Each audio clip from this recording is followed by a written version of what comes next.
Gentiles amigos, estamos nuevamente con ustedes. Continuaremos la entrevista con el doctor José Ignacio Martínez Cortés. Él es el coordinador del Laboratorio de Análisis en Comercio, Economía y Negocios de la Universidad Nacional Autónoma de México. Doctor, un privilegio. ¿Cómo está? Jorge, muchas gracias por la invitación. Encantado de estar con usted. En la primera parte de esta conversación, el doctor Martínez Cortés nos explicó por qué la vicepresidenta de los Estados Unidos, Kamala Harris, puso tanto énfasis en que el gobierno de México aceptara inversiones en el Istmo de Tehuantepec, en el proyecto del corredor transísmico. Ahora platicaremos con el doctor Martínez Cortés sobre lo que gana el presidente López Obrador.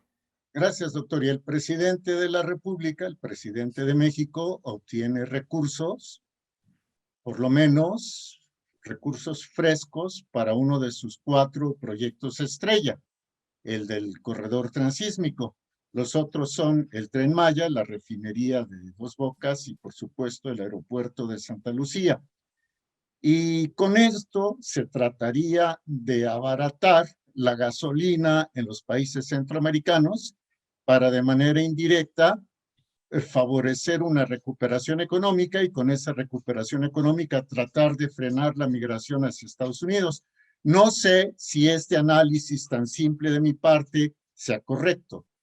Con todo respeto, usted lo que acaba de decir es lo que dijo, ¿sí?, el presidente López Obrador, pero también si analizamos el discurso de la vicepresidenta Harris en Guatemala y en México, así como también en la reunión que tuvo el secretario de Estado la semana pasada en Costa Rica, con los 3 países centroamericanos, con el canciller Ebrard,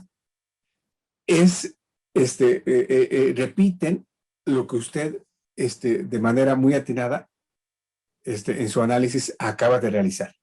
Aquí la gran pregunta es ¿por qué la oposición? ¿Por qué estos empresarios que hasta hace unos días atacaban al presidente? ¿Por qué no se le fueron encima al discurso de la vicepresidenta Harris? Aquí al tiempo, vamos a ver a quién no le apostó. Vamos a ver a los empresarios mexicanos que no le apostaron al proyecto de López Obrador secundar, ir detrás de las empresas de Estados Unidos. Se les fue el negocio. Ahora, con lo que usted comentaba de alimentar en términos energéticos a Centroamérica, ¿qué es lo que hace México con este hub energético? Rompe el monopolio de distribución de gasolina de Houston. ¿Sí? Es allí donde, poniendo en el tablero de ajedrez, el presidente López Obrador tiró la torre y va sobre la corona. Se rompe el monopolio energético mínimamente de distribución de gasolina de Houston, ¿sí? Ya dio un paso adelante con la adquisición de esta nueva refinería, ¿sí?, en Texas, vinculado a Minatitlán, vis-a-vis Dos Bocas, ¿sí? Entonces, si analizamos el costo de la gasolina, por ejemplo, en Oaxaca, está más cara que lo que se tiene en Nuevo León, por ejemplo. Entonces, ¿qué es lo que va a provocar esto? Como usted bien dice, abaratar los costos. Pero no solamente la parte estrictamente del combustible fósil, la gasolina, sino que también a través de la inversión de Dos Bocas y el tren transísmico también abarata costos de logística para la distribución de las mercancías. O sea, hay una especie de ganar-ganar, aunque para los intereses de Estados Unidos. México, pues nuevamente queda dentro de su área de seguridad, incluso de su seguridad energética, algo que ya había manifestado Bill Clinton como presidente de los Estados Unidos hace ya algunos años. Así es, aquí veremos, sabemos muy bien que el presidente López Obrador es un zoom politicón. No es de gratis, don Jorge, no es de gratis, que de manera reiterada el presidente dice, al término de mi mandato, me voy a vivir a mi finca. ¿Y dónde está su finca? En el sur del país. Sí. O sea, López Obrador se le puede acusar de muchas cosas, pero no hay que olvidar que es un zoom politicón, es un animal político. ¿Sí? Y no solamente atrae la atención de Estados Unidos, sino que provoca que Estados Unidos invierta en el sur del país. Usted recordará el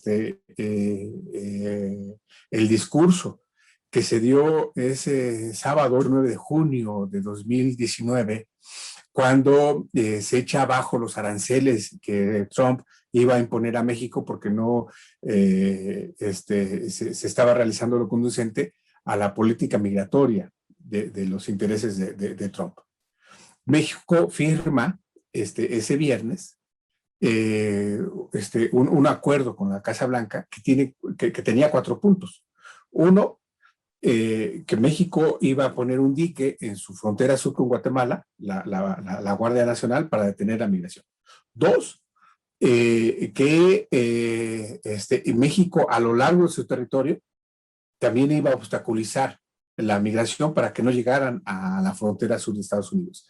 3, los solicitantes de asilo en Estados Unidos tenían que esperar a México, en México. Y un 4 punto que no se cumplió, donde Trump se comprometía a destinar recursos hacia el sur del país y hacia Centroamérica. Usted recordará que más de uno aquí en el país se desgarró las vestiduras porque pasó el 3 de noviembre, el 4 de noviembre, se llega al 5 de noviembre, y cómo era posible que López Obrador no felicitara a Biden por haber ganado. ¿Sí? Nos iba a ir muy mal con Biden, al grado, pues, al tiempo, ¿sí? Después del 3 de noviembre, después del 20 de enero, hoy vemos a Kamala Harris comprometiendo recursos hacia el sur del país. Subrayo, no es de agradecimiento. La Casa Blanca no tiene amigos.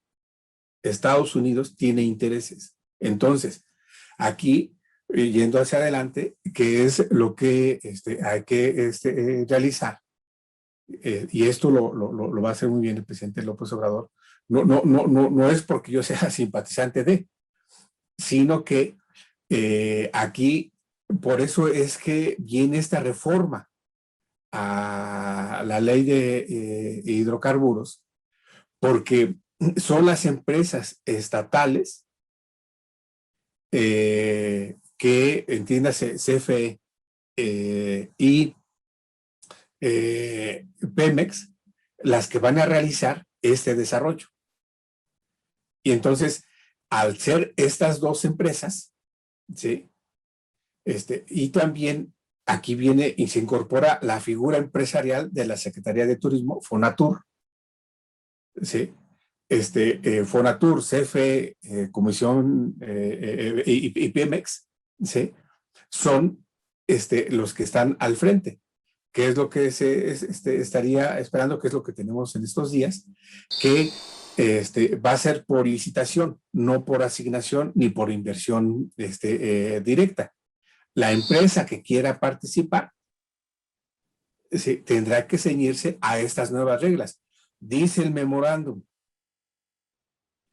que acompañó en el final de su gira de la vicepresidenta, que se permita, así con todas sus letras, que se permita la participación de empresas estadounidenses.